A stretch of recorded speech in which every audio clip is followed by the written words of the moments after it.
Avoir construit un cerf-volant, c'est la plus grande fierté de mes années de prépa. Je ne sais pas si vous savez, mais on peut produire de l'énergie à partir d'un cerf-volant. Donc il faut l'imaginer comme un petit parapente. Le vent va gonfler la voile, le vent va tirer sur la ficelle et on va pouvoir utiliser cette force de traction pour faire tourner une turbine et produire de l'énergie. Et ensuite, une fois qu'on est arrivé au bout du fil, on n'a plus qu'à ranger le cerf-volant et puis le ramener sans se fatiguer. Quand j'ai découvert ça au début de mes études, j'ai trouvé ça super. Je me suis dit que c'était ça que je voulais faire, de produire de l'énergie avec des cerfs-volants, sans bruit, sans usine, sans carburant, sans grosse usine, en harmonie avec l'environnement en fait. Et ensuite, j'ai continué mes études et je me suis dit que c'était pas si simple. Je me suis rendu compte qu'il y avait une raison pour laquelle mes super cerfs-volants n'étaient pas déjà installés aux quatre coins du monde. C'est que pour diffuser une invention, il faut la construire en série pour pas trop cher, il faut la réparer, l'améliorer, etc. Et que ça prend des années, voire des décennies. Et que du coup, mon super cerf-volant, il n'allait pas pouvoir sauver le monde avant 20 ans ou 30 ans. Mais par contre, la bonne nouvelle, c'est qu'on pouvait s'intéresser aux filières industrielles qui étaient déjà construites. Et c'est comme ça que j'ai commencé à travailler sur les énergies renouvelables, le solaire et surtout l'éolien. Parce que je ne sais pas si vous avez remarqué, mais j'aime bien le vent. Et tant mieux, parce que cette filière industrielle des énergies renouvelables, elle est passionnante en ce moment. Il s'y passe plein de choses, c'est l'effervescence. Ces dernières années, on a construit plus d'énergies renouvelables au niveau mondial que d'énergies fossiles. Les énergies renouvelables ont commencé à devenir plus rentables que certaines énergies fossiles. Et du coup, je me suis mise à voir ce secteur industriel des énergies renouvelables comme une grosse machine que j'avais envie de voir bien huilée pour qu'elle puisse avancer le plus vite possible et doubler les énergies fossiles. Le problème avec cette rapidité, c'est la stabilité du réseau électrique. C'est-à-dire que le réseau électrique, il avait l'habitude de recevoir des énergies très stables et très pilotables, comme les énergies fossiles nucléaires, où plus on brûle de combustible, plus on produit d'énergie, moins on en brûle, moins on produit. Au contraire, les énergies renouvelables, l'éolien, si d'un coup il y a un coup de vent, on va produire beaucoup plus brusquement. Le solaire, si un nuage passe, on va produire beaucoup moins. Et ça, le réseau électrique n'a pas l'habitude de le gérer. Et l'énergie ne se stocke pas facilement. Et lui, il a besoin de stabilité parce que de l'autre côté, il y a des villes, des maisons, des usines qui ont besoin d'un approvisionnement stable. Et donc, pour bien fonctionner, le réseau a besoin d'être au courant la veille de ce qui va se passer pour pouvoir s'adapter. Et donc, pour répondre à cette problématique et permettre aux énergies renouvelables de continuer d'accélérer, en 2015, l'État a passé une loi qui s'appelle la loi de transition énergétique et qui demandait à tous les producteurs d'électricité d'annoncer la veille leur production. Donc, de faire une prévision de ce qu'ils allaient injecter sur le réseau. Et ces producteurs devaient payer des pénalités si leur prévision n'était pas précise. Et du coup, d'un coup, je me suis retrouvée avec un rouage qui manquait dans ma filière industrielle. Et c'est comme ça que j'ai lancé mon projet préféré. Du coup, maintenant, je vais pouvoir vous parler d'entrepreneuriat. Et c'est là que je peux vous parler de conquête.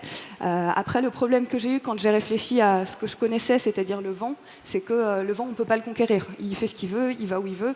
La quantité d'énergie contenue dans le vent, c'est largement assez, largement plus que ce dont on aurait besoin pour approvisionner en énergie toute l'humanité, toute la Terre. Mais on ne peut pas le maîtriser, le conquérir comme ça. On est obligé de placer des éoliennes là où passe le vent et de s'adapter un petit peu. Et du coup, pour ça, on a besoin d'informations.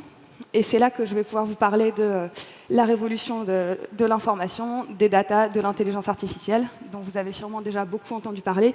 Et ma vision de cette révolution, particulièrement appliquée à la transition énergétique, c'est qu'avec toutes les informations qu'on a, on est capable de construire des choses beaucoup plus adaptées, de ne plus installer des choses sur des territoires comme des bulldozers, mais plutôt d'avoir une vision plus souple, de plus s'adapter à l'environnement et d'être du coup un peu plus en harmonie avec cet environnement. Et du coup, par contre, un domaine dans lequel conquérir, ça me parle, c'est quand on parle de développer un produit. J'ai vraiment l'impression qu'avec mon équipe, le développement et le lancement de produits, c'est quelque chose qu'on a arraché petit à petit, où chaque parcelle de territoire, on est allé la chercher. Et du coup, j'ai envie de vous parler un petit peu de ça. On a commencé, donc notre première étape, c'était à l'été 2016, quand on a fait notre première prévision de production en temps réel sur une seule éolienne. éoliennes en France pendant l'été. Et donc à ce moment-là, on était 4, dont 3 stagiaires. Notre code était écrit en 5 langages différents, enfin rien n'allait. La deuxième étape, c'était fin 2016, quand on a obtenu notre premier contrat, donc le premier pied dans la porte de l'industrie. À ce moment-là, on était 5, mais cette fois, c'était des personnes embauchées, vraiment embarquées dans l'aventure. L'étape suivante, c'était début 2018, quand le marché s'est ouvert et qu'on a pu vraiment vendre nos prévisions. À ce moment-là, on était 8. Et puis en 2019, on a commencé à vendre à l'international. En 2020, on a commencé à faire des prévisions pour les éoliennes en mer. Et en 2021, on a commencé à vendre des prévisions pour le solaire. Et du coup, maintenant, on est une petite vingtaine. Et ce que je vois tous les jours, c'est que vraiment, l'entrepreneuriat, c'est un projet collectif. Et à propos de ça, si je vous demande de fermer les yeux et d'imaginer un cerf-volant, pour revenir à notre image, vous allez peut-être avoir cette vision d'une personne toute seule sur une plage qui joue avec son petit cerf-volant, qui a son petit losange de toile très simple. Et c'est souvent la vision qu'on a de l'entrepreneuriat. C'est un fondateur ou une fondatrice seul dans la tempête, Napoléon à la conquête de l'Europe, quelque chose de très individuel. Mais je ne sais pas si vous connaissez les festivals de cerfs-volants.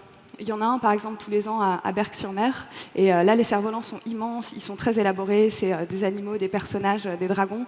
Et c'est des cerfs-volants qui sont beaucoup trop grands pour qu'on puisse les gérer tout seul. Et du coup, sous chaque cerf-volant, il y a toute une équipe qui fait de son mieux pour piloter le cerf-volant. Et donc, en fait, ce festival, c'est une plage qui est remplie d'équipes qui pilotent leurs grands cerfs-volants. Et je crois que c'est une vision de l'entrepreneuriat qui me parle plus que celle de l'entrepreneur tout seul.